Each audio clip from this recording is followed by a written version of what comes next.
au président Gontard pour le groupe écologiste Solidarité et Territoires. Je demande à chacun de respecter son temps.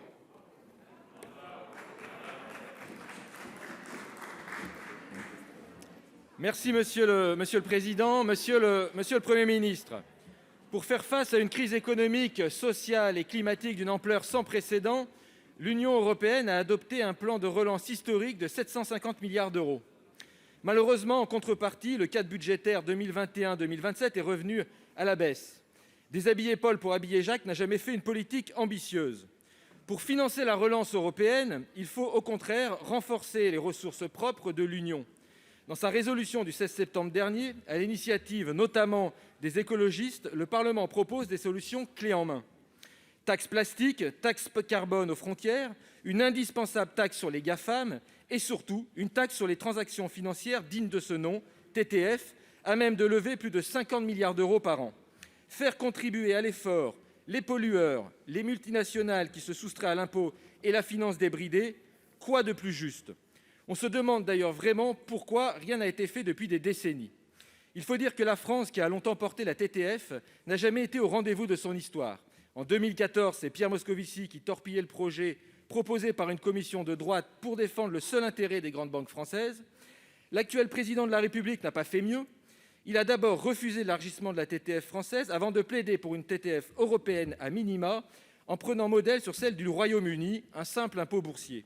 Depuis, rien ou presque, si ce n'est ce projet d'une microtaxe de 0,2% sur le prix d'achat des actions qui rapporte seulement 3,5 milliards d'euros par an, 10 fois moins que le projet de 2013.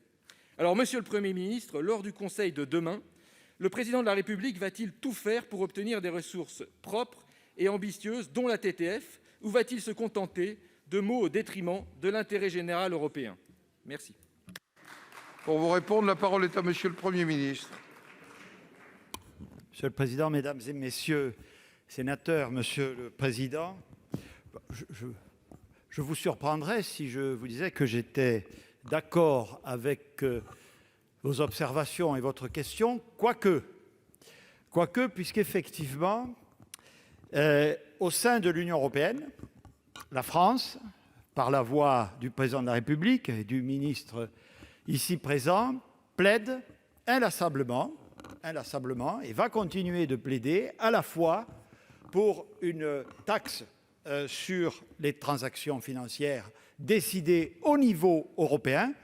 Ai-je besoin de rappeler au Sénat qu'il en existe déjà une depuis 2012 au niveau national, mais qu'évidemment, en la matière, et chacun le comprendra compte tenu de l'objet même de ce prélèvement, c'est le niveau européen qui est le plus approprié. Sauf que, vous le savez également toutes et tous, en matière fiscale, c'est l'unanimité entre les États membres qui prévaut s'agissant du processus décisionnel.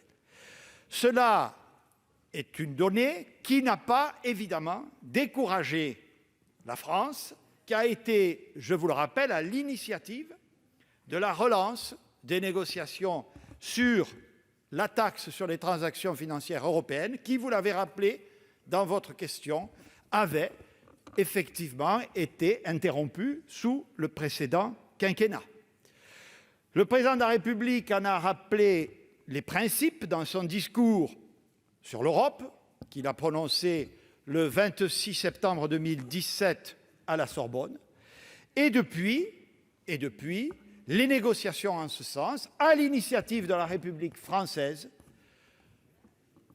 se déroulent au sein de l'Union européenne. Elles sont difficiles pour les raisons que vous avez dites. Elles sont difficiles, mais la France et le Président de la République ne baissent pas la garde et sa volonté continue d'être pleine et entière sur ce sujet. Il en ira de même sur un autre sujet que vous avez évoqué et qui figure dans les objectifs de transition écologique portés notamment par le plan de relance, à savoir la taxation du carbone aux frontières extérieures de l'Europe. Là aussi, je rappelle aux sénatrices et aux sénateurs que les propositions de la France sont parmi les plus audacieuses. Enfin, je termine, Monsieur le Président, là où vous avez débuté.